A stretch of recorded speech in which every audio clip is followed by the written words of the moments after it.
A few years ago, in the fall of 2019, I myself had the opportunity as a young journalist and as a recent college graduate to travel to India on a reporting project.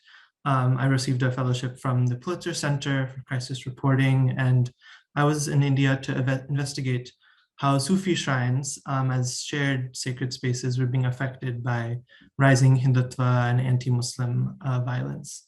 I was very interested in the question of what did it mean for Hindus and Muslims and people from all faiths to worship side by side at the same time that we saw rising violence against Muslims in particular and Islamophobia across Indian society. I spent a lot of time in Delhi and in Ajmer in Rajasthan for my reporting project, visiting shrines in both cities, talking to worshippers and caretakers and officials of those shrines. And throughout this whole time, I was reporting, on a very sensitive topic, these communal tensions and the effects that they're having on these spaces. But throughout that time, I never actually had to fear for my safety. I had the privilege of a Hindu name, Hindu identity. I had the privilege of being a man. I also had the privilege of American passport. And so I imagine that my experience would have been very different if I was a Muslim reporter or if I was a Dalit or a woman. And so that's the point that Salalji just made. And I want to reiterate that we know that for decades, journalists from marginalized backgrounds have faced increased harassment and violence in India. And that's not new, and that's not just under the current regime. For example, Dalit journalist Suprakash Majumdar has written very extensively about the harassment faced by journalists from caste oppressed backgrounds. In one article, he shared that I am cognizant of the fact that with a single tweet, I could stand to lose my career and life as a Dalit journalist. But at the same time, we know that things have escalated in India like never before under this current government. Just last year, the think tank Freedom House, which tracks democracy from around the world, downgraded India from free to partly free in their global rankings. And in their report from last year, they explicitly stated that attacks on press freedom have escalated dramatically under the Modi government.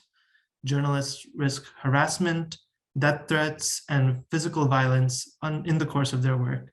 Such attacks are rarely punished, and some have taken place with the complicity or active participation of police.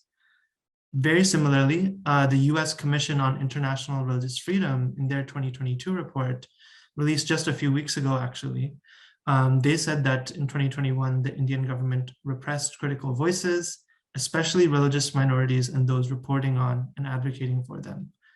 The government arrested, filed complaints against, launched criminal investigations into journalists and human rights activists who are documenting religious persecution and violence. And I don't need to go into the names that all of the fellow panelists have shared several detailed cases, but this is a trend. And I want to make the point that the world is taking notice in one way or another, that this is not going unnoticed. And I want to draw particular attention to the risks faced by the journalists who are trying to report on the Hindu supremacist groups in India. Many of these journalists, particularly those who are Muslim, often face physical violence for just reporting on events that are organized by these supremacist groups.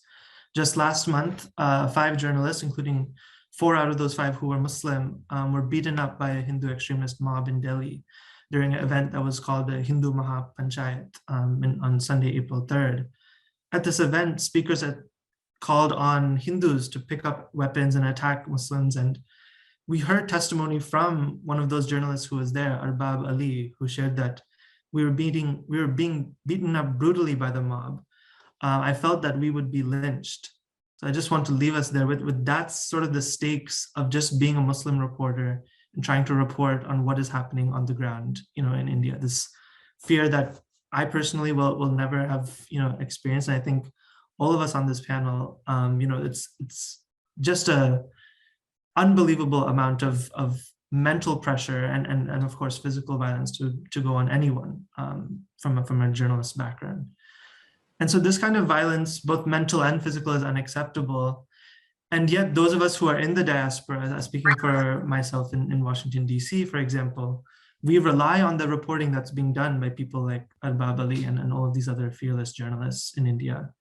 And so that also means that it's our collective responsibility as the Indian diaspora to ensure that the harassment and violence against Indian journalists does not go unnoticed by the international community.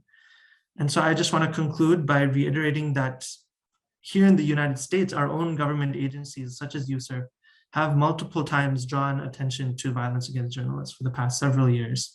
USERF has, for the last 3 years, recommended that the State Department designate India as a country of particular concern.